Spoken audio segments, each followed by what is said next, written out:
रेखा के ऊपर बात की थी जिसको वीट लाइन कहा जाता है।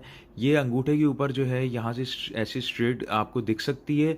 आप अपने हाथ में भी देख सकते हैं। अगर इस लकीर के ऊपर जो दूसरी लाइन इस तरह से जो बनती है आइलैंड, जैसे छोटा-सा बनता हो और टूटता ना हो, बेसिकली ये लकीर जो होती है आपके जीवन साथी, आपके पार्टनर की जो है लकीर कहलाई जाती है। इसको देखने के लिए आप अपने जो आपका एक्टिव हैंड जिससे आप काम करते हैं, उस हाथ की जो है ना अंगूठे को देखा जाता है और अगर ये तरीके से बिल्कुल बन रहा हो, टूट रहा ना हो, तो ये बड़ी अच्छी अलामत होती है। इंसान अपने जीवन साथी के साथ उसके एक खुशहाल, एक अच्छी ज़िंदगी गुज़रती हुई दिखती है। अगर ये लकीर जो है टूटी हुई ऊपर वाली आपके पार्टनर की या जगह-जगह से टूट रही, फिर जुड़ रही हो, तो फिर जिसकी ज़िंदगी में बड़ी ऊँच-नीच होती है। या अगर आधी जाकर टूट जाए, तो फिर भी वो ज़ाहिर करता है कि अब शुरू में अच्छी थी आधी ज़िंदगी, फिर आधे में मसले-मसाइल ज़ाहिर होते हैं।